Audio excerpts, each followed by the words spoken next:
Good morning, everybody, and thank you for joining us for February's Quality Leader session. We're very excited today to have Jeff joining us to talk about the importance of sleep, how this can help our residents. And I think that there's some opportunity here with our new guidance that's coming out into effect next month on thinking non-pharmacological approaches. How do we support the behavioral and expression needs of our residents? So this seems very timely and beneficial for all of us. This session is recorded and will be available on our YouTube channel, and we will send the slides out as well as the link to this video to all people that have registered, so you'll be able to join us.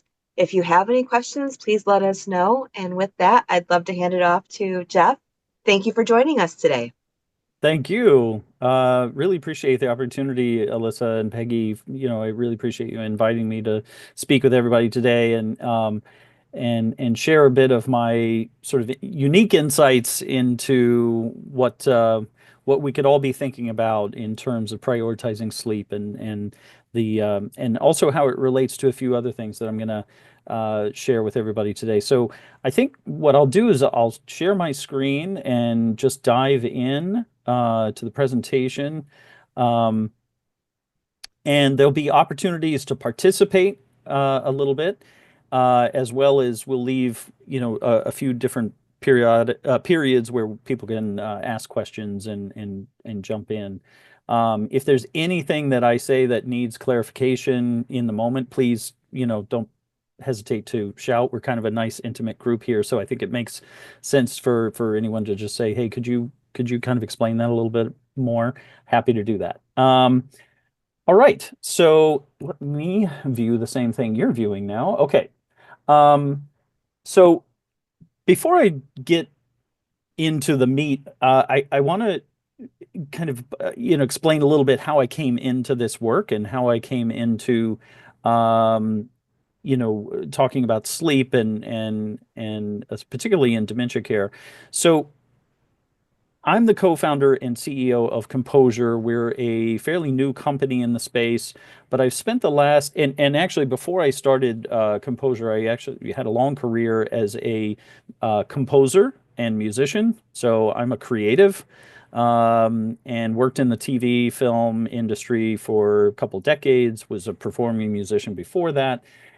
And so I've basically grown up and lived my entire life personally and professionally through my ears, which gives me a very unique lens to, pretty much any environment that I go into. And so for the past 5 years, I've really been diving deep into healthcare environments, how they're built, what kind of considerations go into those environments, and what kind of impact that has on the lived experience of both residents and staff there. And particularly looking at it through the lens of sound and the sonic environment, which I'm going to explain a little bit further as we go along.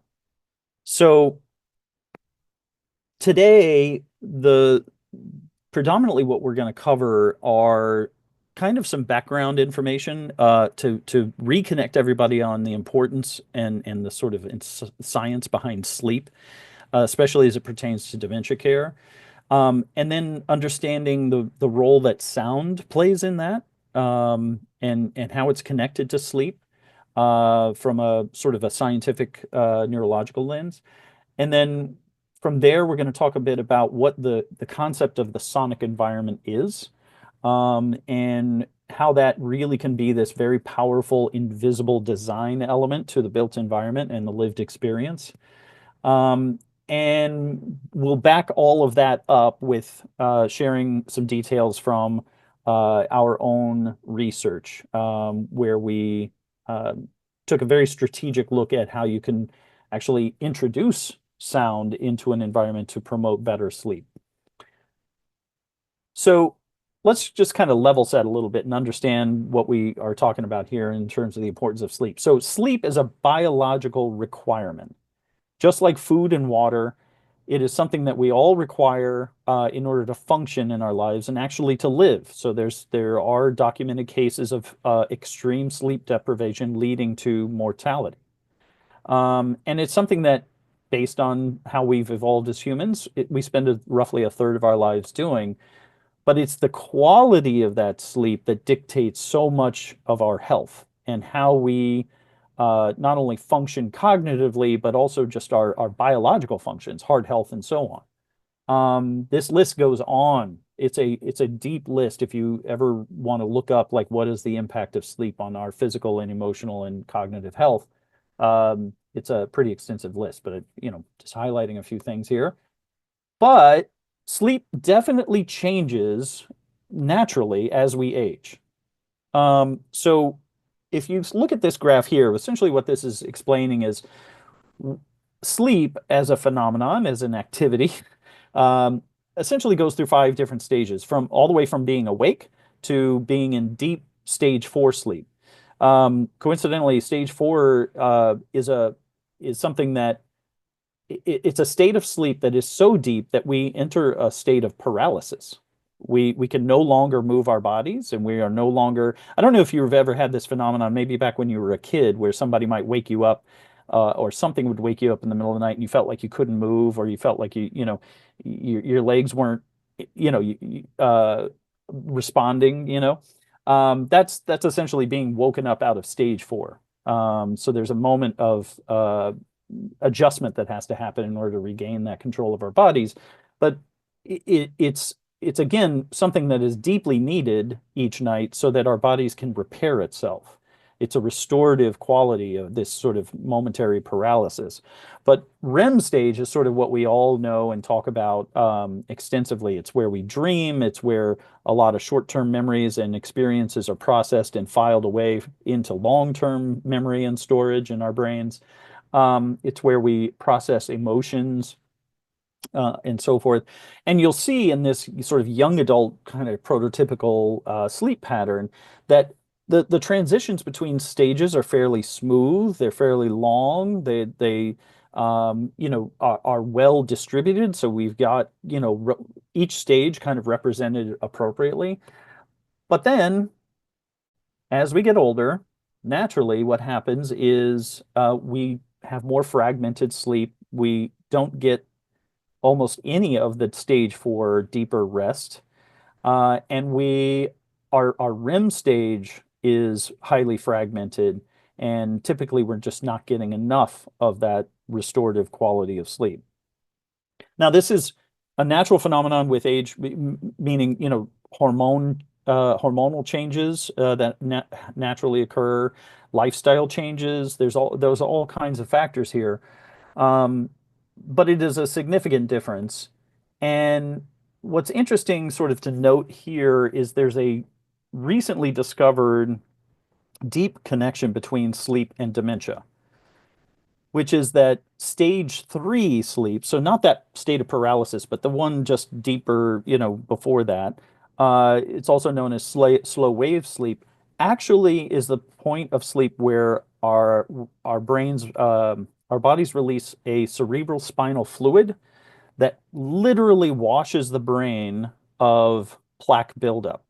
So every day in our normal activity, there is some, garbage that builds up, and deep sleep and quality rest actually goes a long way at helping restore the brain's functions and remove a lot of that plaque and the toxins. And so going back one step here, whoops, let me go back one step. So there's something kind of additional to note here.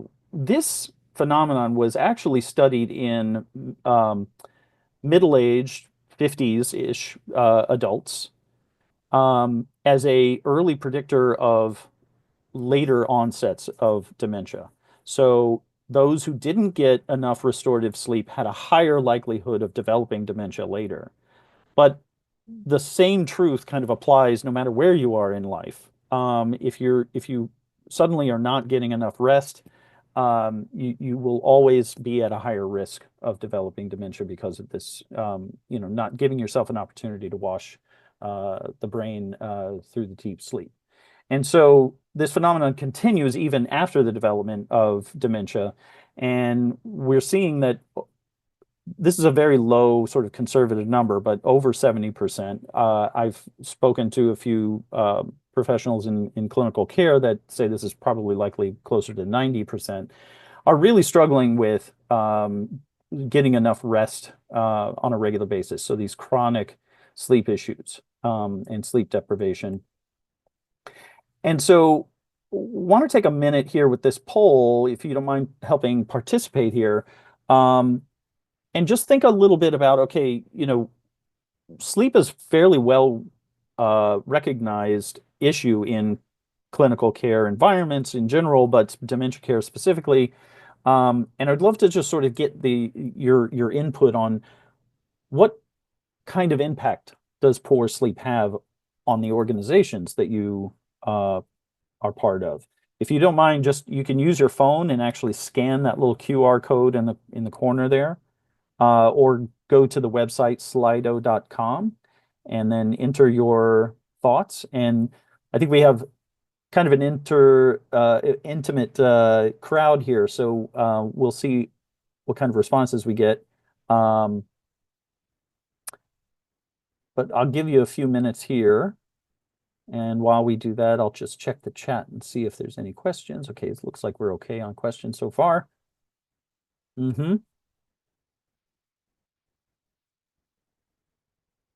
Right, right, absolutely. Yeah, behaviors is a big one. hmm Irritability and disorientation is interesting because that essentially means that there's a cognitive impact, right, of poor sleep. And we all recognize this in ourselves when we don't get enough sleep. We're not functioning at our normal levels, and we might be quick to snap at our partner or at our co-workers, or because we're just not able to cope the same way. Right, unmotivated, maybe sluggish, physical behavior or response levels. Behaviors is a huge one that we're seeing that kind of be emphasized here. This is great. Yep. Poor eating, that's really interesting. So I'm going to come back to that later on in the presentation. That's a really interesting link, and it kind of shows me we've got a very astute crowd here that is, looking at not just what it's doing for night shift or what it's doing during those sleep hours, but really how it impacts the 24-hour cycle, which is a lot of what we're going to share and talk about in here in a minute. So this is very great. Thank you so much for everybody, and I'm going to push forward now. If it'll let me. Oh, somebody was typing. Hold on. I don't want to miss anyone. Awesome. Thank you.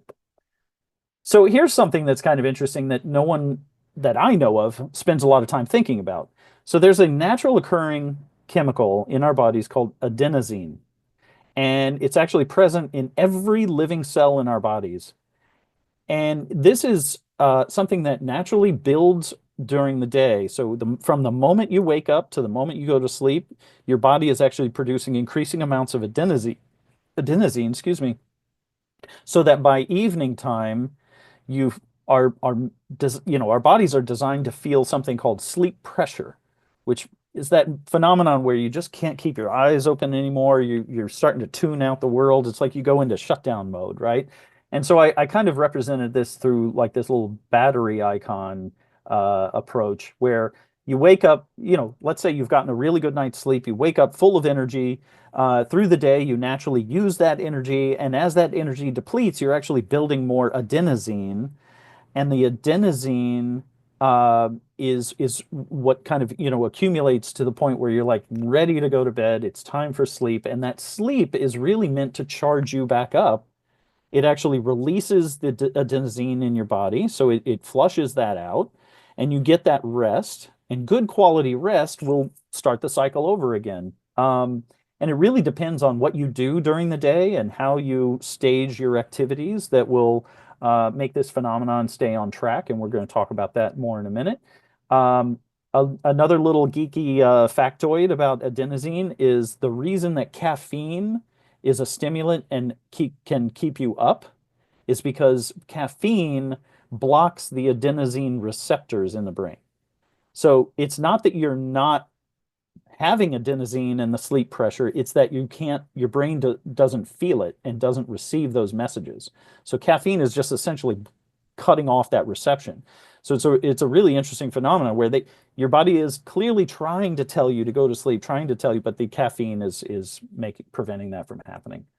So imagine, if you will, and maybe it's not that hard because we've all had challenges with sleep every once in a while, but if you're not getting good restorative rest at night, then you're never waking up feeling charged. You're probably feeling more kind of what would be typically mid-afternoon stage of energy.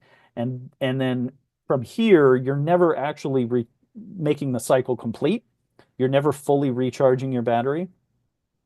And this impacts everyone in their circadian rhythms. So circadian rhythm, usually when we talk about this phrase, most people just think about it as like when you go to sleep and when you wake up. But circadian rhythm is much deeper than that. It's essentially the cycles and waves of activity and natural human function in a 24-hour cycle. It's actually technically over 24 hours, but for the purpose of the conversation, we'll keep it to 24-hour cycle. And so, you look at it sort of, this little graphic always reminded me of like the Wheel of Fortune wheel. If you give it a good spin, that keeps it moving and keeps it doing what it needs to do. And that spin has many, many influences. The primary one can be sleep and wake times. Making sure that you're getting to bed and waking up at the same time gives it a very good spin, right? So that you're keeping your circadian rhythm in sync. But also exposure to natural light. Typically, especially in care environments where the opportunity might be hit or miss sometimes, you want to try and encourage exposure, half hour of exposure to natural light in the mid-morning time. So not right when someone wakes up, but maybe just a little bit after they've had breakfast, get some, at least half an hour of natural sunlight. That goes a long way at helping spin that wheel as well. Physical activity, when you time that, everybody needs a bit of, healthy ways to expend that energy, that battery life that we were looking at before. And then, eating and drinking. That was something that got brought up in the poll about, poor appetite. If you're not sleeping, if your circadian rhythm is out of sync and not quite spinning properly, in my terminology, it's going to affect how your appetite and when you want to eat, and all of this essentially all ties together. Because if you're eating at the improper times, if you're getting sunlight too late in the day, or any of these things are out of sync, then it means your sleep is going to be impacted as well, which then affects the rest of the day, and you're never quite on the right track. Now, environmental design, I've highlighted at the end here because it's a big part of what we're going to talk about next.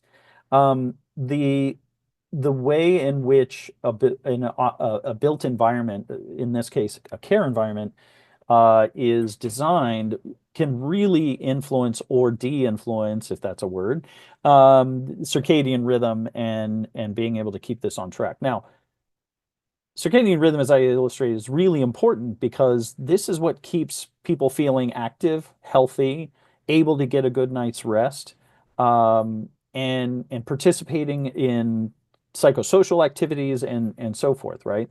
And the environment really has a big part in this.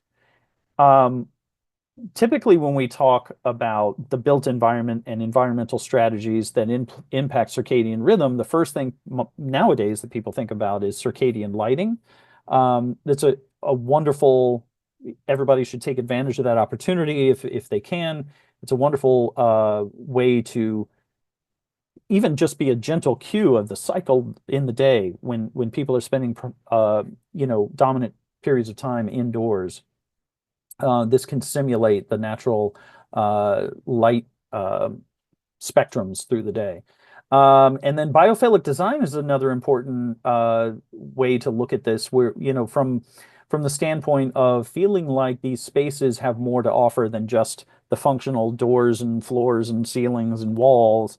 There's opportunity to really be cognitively stimulated by the environmental design elements. And it's something that is fairly simple to implement, even in current designed spaces. Um, but I, given my sort of background and particular view on the world, really want to help you understand the sonic environment. So this is sort of an invisible part of the built environment design that can really be leaned on quite heavily as a non-pharmacological intervention.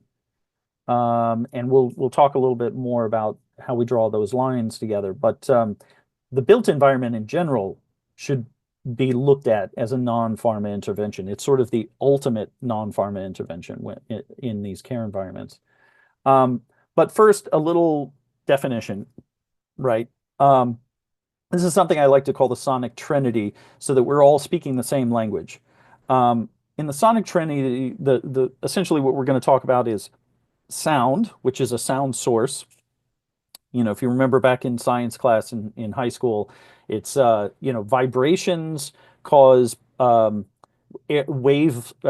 waves in a medium. So it can be air, it can be liquid, it can be solids. And that's when I talk about sound, I mean the sound source. And then there's acoustics. It's how that sound behaves in a space. So once a sound is created, it's going to live in that space in a very unique way, depending on the materials, the shape, the design, and the reflection points. And then there's what happens when that sound hits our ears and our brains start to perceive what the environment is telling us through our ears. So that's sort of the psychoacoustics part of it, where, there's an interesting, if anybody here has ever been through one of the simulated dementia training programs, where you wear headphones and you're sort of bombarded by different sounds and so forth. It's intended to simulate how someone living with dementia may misinterpret or miscue from the world around them. And so, depending on your brain health, it will tell you exactly, something about how you're perceiving the world through your ears. Um, and then I just want to spend a moment here on acoustics, because it's something that we can all relate to. If you've ever been in like a concert hall or a church or something like that, you'll be amazed at how sitting in one part of it, it sounds very sort of quiet. But then if any sound is produced on the opposite end, it propagates and you hear this amazing echo, and the sound seems to go on forever. It really has to do with how sound bounces around the environment. And this can be designed, a space can be designed to help hear and make sounds more clear, or it can actually unintentionally be designed to be a terrible environment to listen to. So there's a there's a, a speaker named Julian Treasure, who does a lot of work on sound and the perception of sound. And there's a phrase he uses, and I'm going to use another one of his later on, but he calls it the tyranny of the eyes. So not every architect and designer thinks this way, but a majority of them think about the visual aesthetics and that design principle, but not much about how the environment will sound. So there was an example that Julian Treasure used where this beautifully designed common space was meant for lectures and someone to speak over a microphone and loudspeakers to an audience. And it was marble floors and glass, floor to ceiling windows and hard spaces up in the top and so forth. And so when the presenter talked through the microphone, it sort of bounced around like this, but 10 times the impact. So you couldn't directly hear the words. It all just became mush. And so the tyranny of the eyes was creating this beautiful space to be in that really was terrible to experience for its intended purposes of sound presentations. So a quick little quiz here.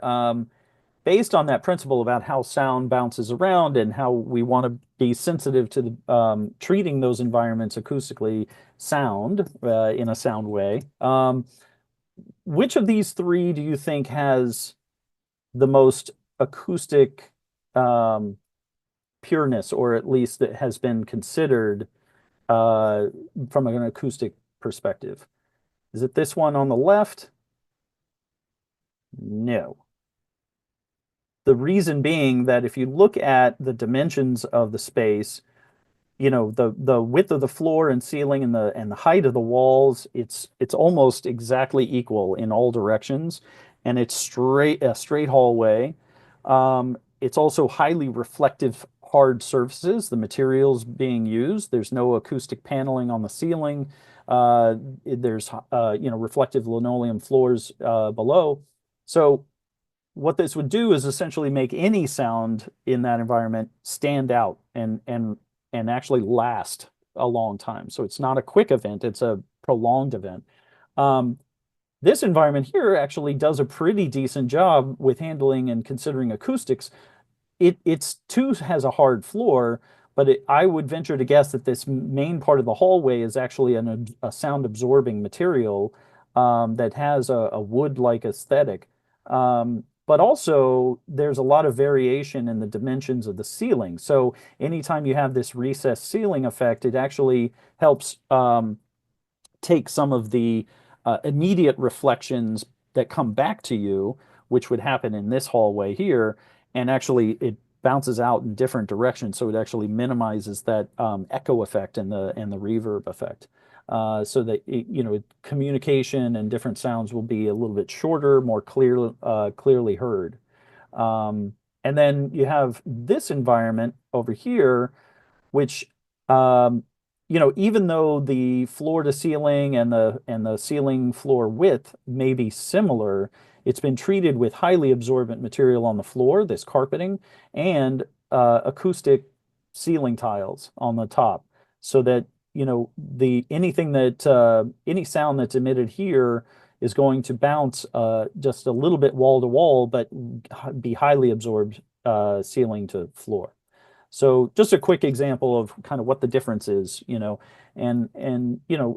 most clinical environments are designed to prioritize, uh, you know, um, prevention of, disease control and be able to be clean, and uniform, in terms of its its built design, uniformity, I guess is the word I was looking for.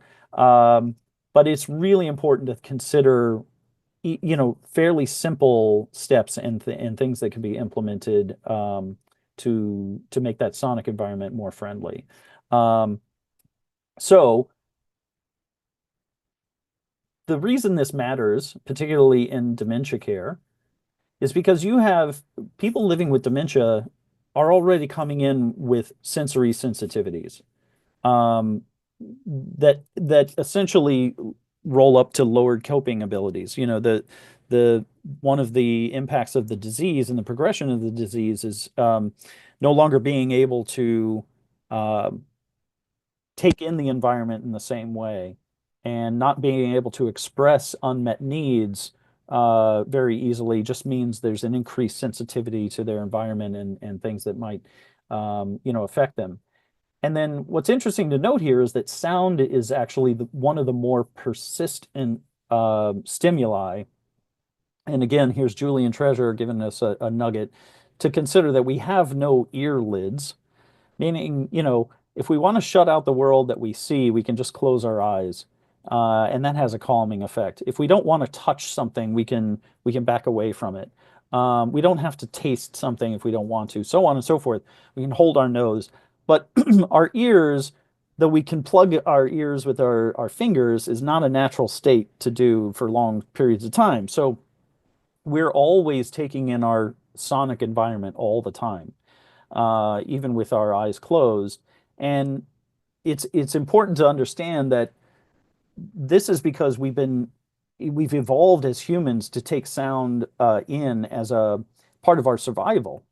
As a matter of fact, some of the earliest parts of our brain, sorry, the first bits of our brain that process sound are some of the oldest structures of the brain. So this is, whether you want to call it monkey brain or lizard brain or some of those old structures. What's interesting to note about that is that those structures are closely tied to our autonomic nervous system. So that sort of fight or flight response, or rest and digest, is reflected in our sympathetic nervous system, the parasympathetic nervous system. This explains why when we hear a noise that's we didn't expect, we might jump, or we have a startle reflex. We don't have to think about that. It's just the stimuli comes in and we react. The opposite is also true, that something that we perceive to be calming and soothing will actually help our heart rate decrease. It will help our pupils relax. It will help, a lot of sort of biological functions, not just neurological. Now, this process of reacting to sound is actually active when we're awake and when we're asleep. So here's where we're going to tie into the sleep part of the conversation. I love borrowing this graphic and this study from Professor Yuval Nir in Israel. He's the director over at the Segal Brain Institute, where he took epileptic patients who already had implanted electrodes in their brains to measure the impact of sound when they were awake and when they were asleep on their brain activity. So what you're seeing up here is this little color bar is representative of sound events. And so anytime you see the little highlighted yellow section, it's when a note of music was occurring. And there's virtually no difference between awake states and asleep states in terms of how the brain is reacting. And here's what's kind of fun. What they were playing was Mozart's very famous piece, Eine kleine Nachtmusik. Bum, bum, bum, bum, bum, bum, bum, bum, bum, bum. Everybody knows that piece. And so if you line up the notes of that music to the events registered in their brain activity, there's virtually no difference in brain response when they're awake or when they're asleep. It perfectly lines up. So our brains are always listening. And again, that has to do with how we evolved for survival. Because when we're asleep, I said before, we're at stage 4, we're in a state of paralysis, right? Potentially. So being able to perceive our environment when we're asleep with our eyes closed and listen for, is this something trying to kill me? Am I in danger here, or is it okay? That's an active response always happening while we're asleep. And so in care environments, what has been well documented to be the #1 cause of sleep disruption, it's noise. Now, this is, numerous research organizations have all concluded that among the top reasons for sleep disruption is the noise always hits the top of the list.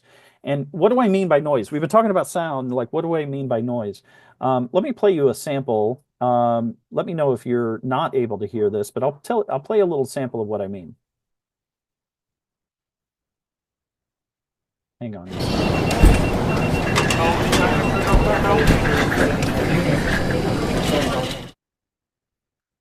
So anybody that's spent some time working in care environments might recognize this as a fairly typical experience. There's cartwheels going down the hall, there's phones, there's alarms and beeps from essential medical devices, there's conversation, doors closing and shutting, opening and shutting.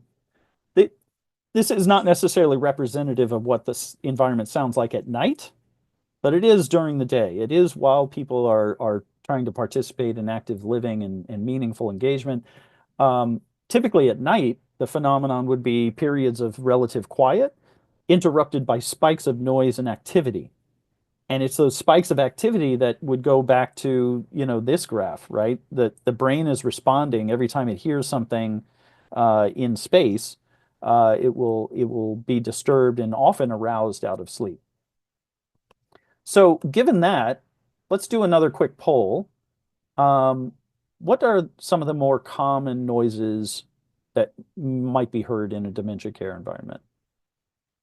We'd love to hear what you all have to say.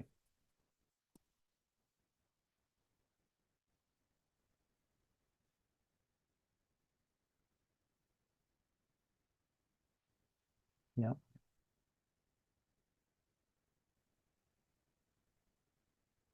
Hmm. And while we do this, I'll go back and check the questions, see if there's anything. Okay, we're good. Yeah, a lot of human-made noises. Okay, great. And then alarms, right? Right, right. So a lot of vocal disturbances, a lot of, things that people are doing in the space. Other people's devices. Um, Interesting. What are the things, maybe I'll just challenge you a little bit. Okay, equipment. I'll challenge you a little bit to maybe think of the subtle things. What are the things that you might not consider to be disturbing, but are commonly heard in the environment?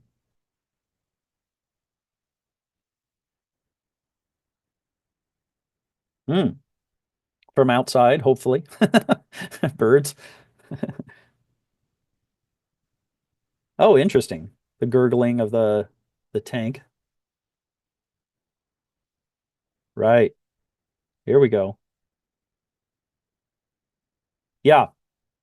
So look, these are really good responses, and I think what's interesting. Heating and AC, that's really interesting.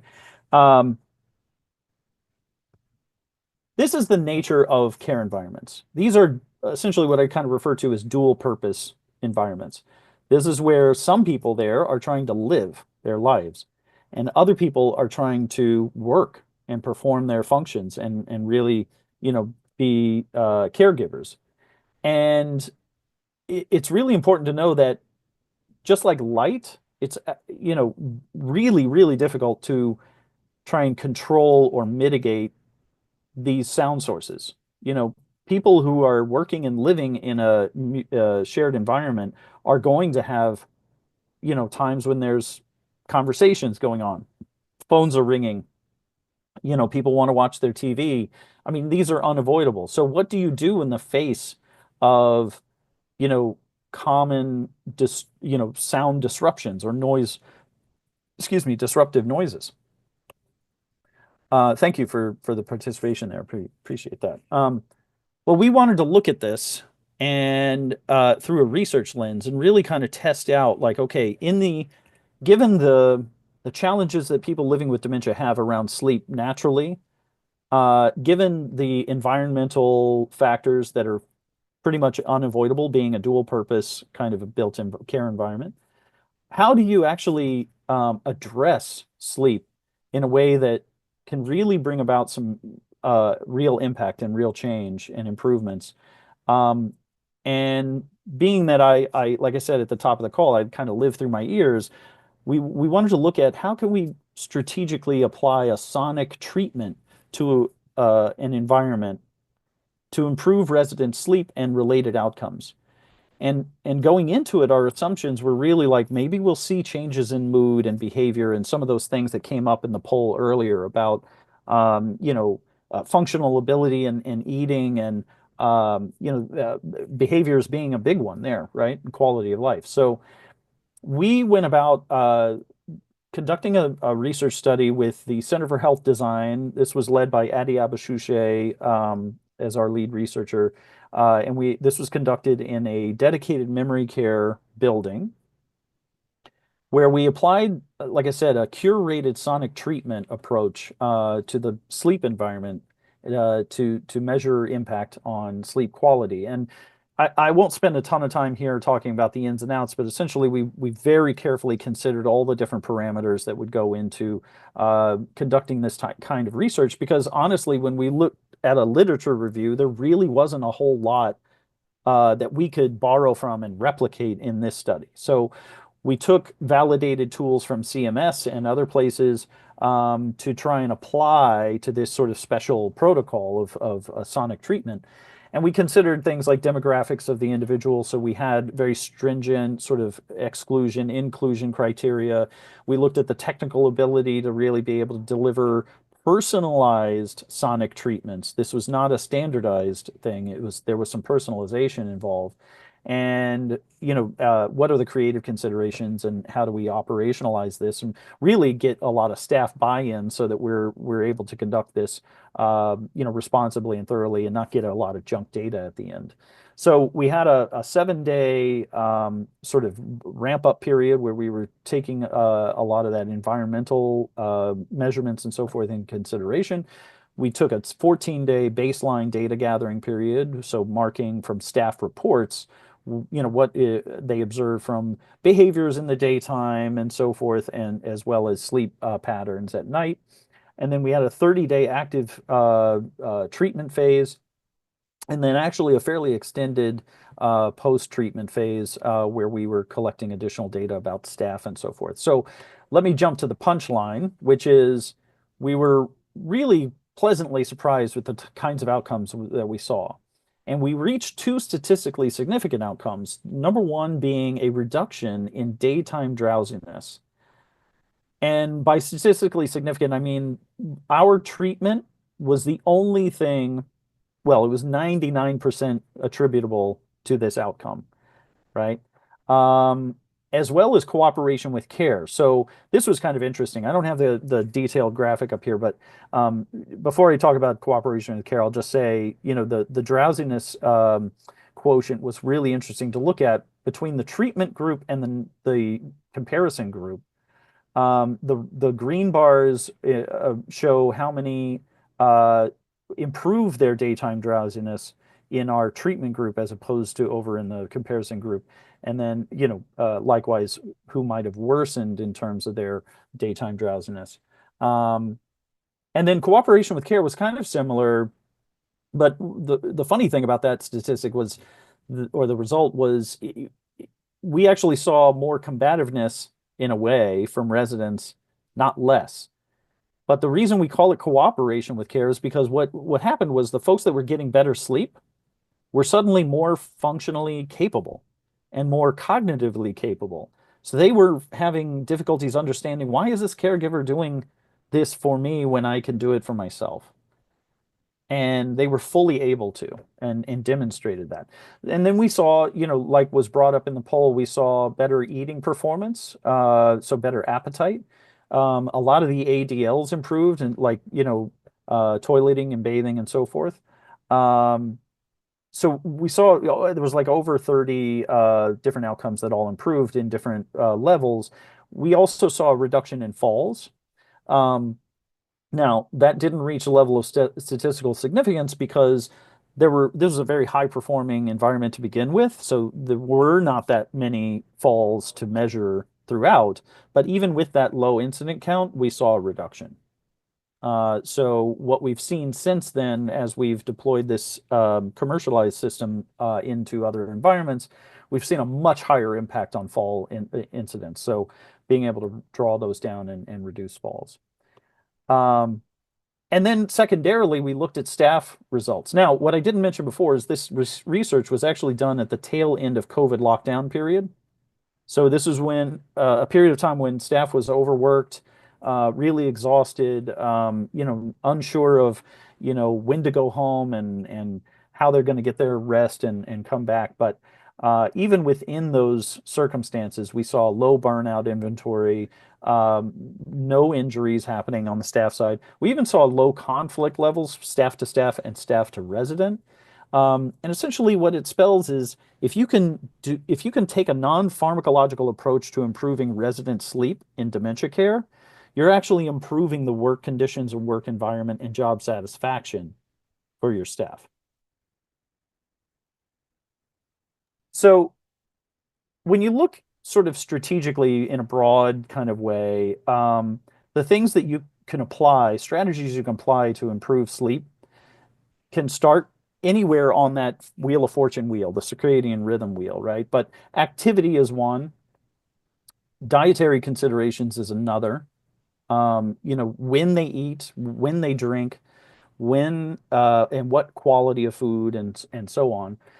But within all of this is the environment. Like I said, it's the ultimate non-pharmacological intervention, is how you build these environments. And particularly, from my point of view and from some of the research that we've done, it's very important to consider the sonic environment in all of this as well. So I've shared a ton here, probably skipped over a few details, but would love to kind of open it up. I'm not sure where we are on time. Oh, We got 10 minutes. thank you, Peggy. Okay. Uh-huh. Happy to take any questions or chew on any of these details further.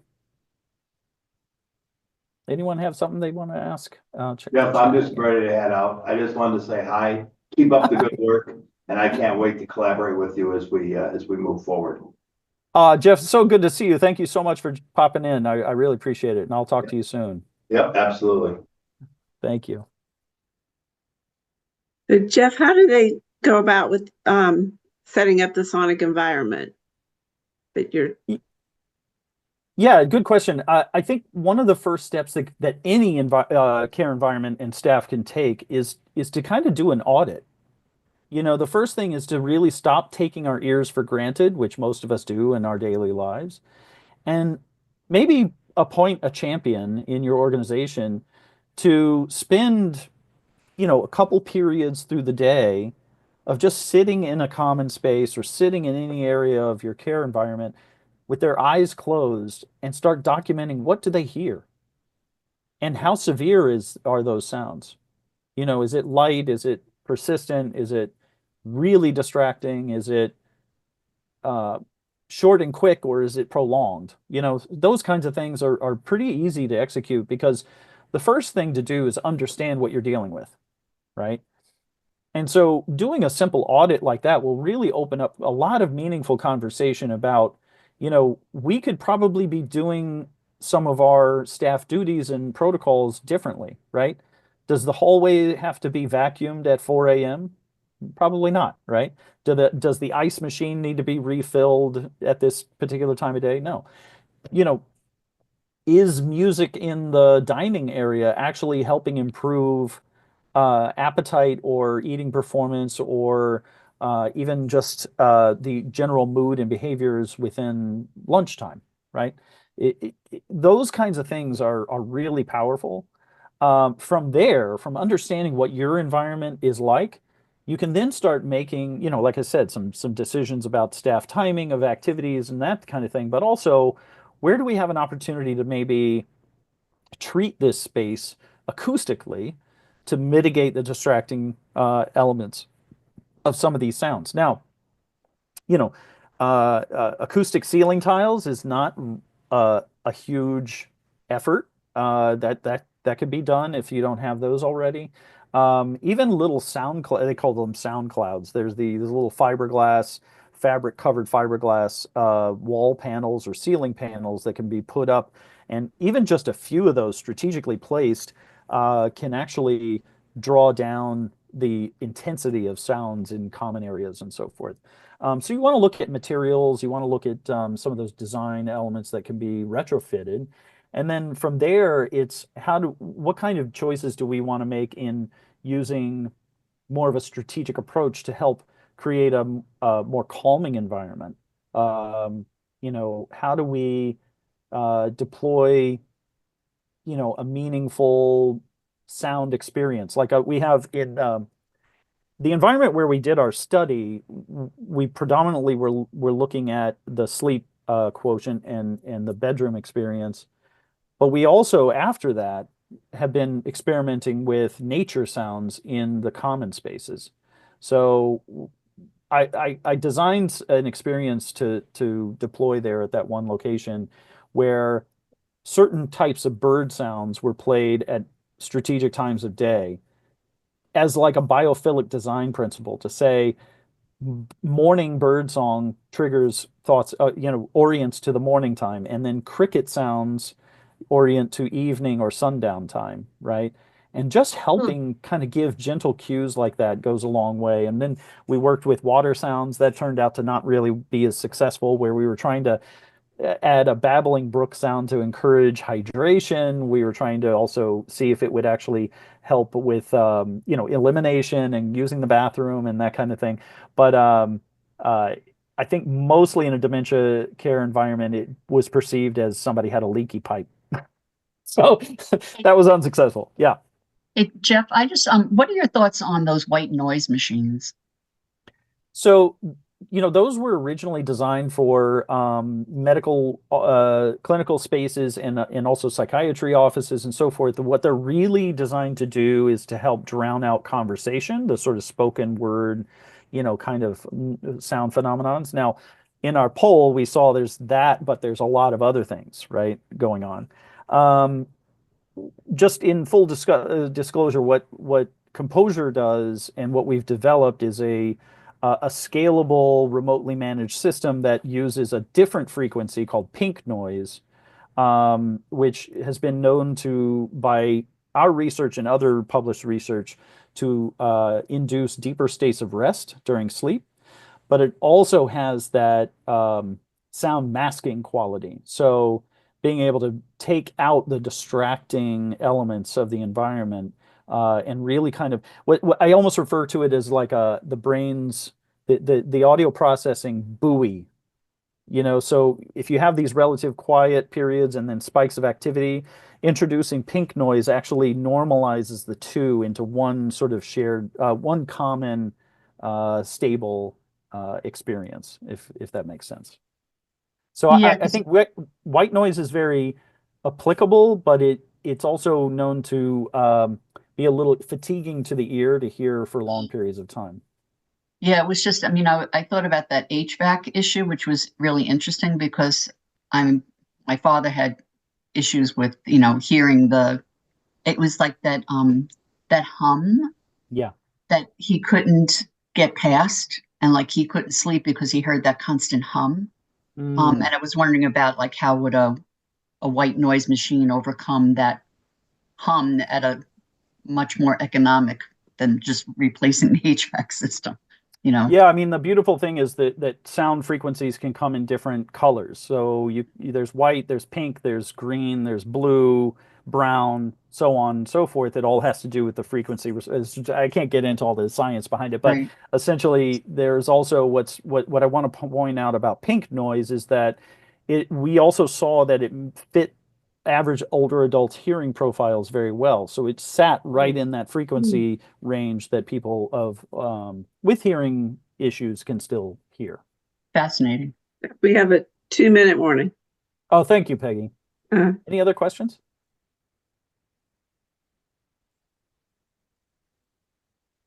Okay. this yeah. It's been excellent. Oh, Thank you. Yeah, Yeah. it'll be interesting to try out different noises like pink noise and just see, if it makes a difference on quality of sleep with residents.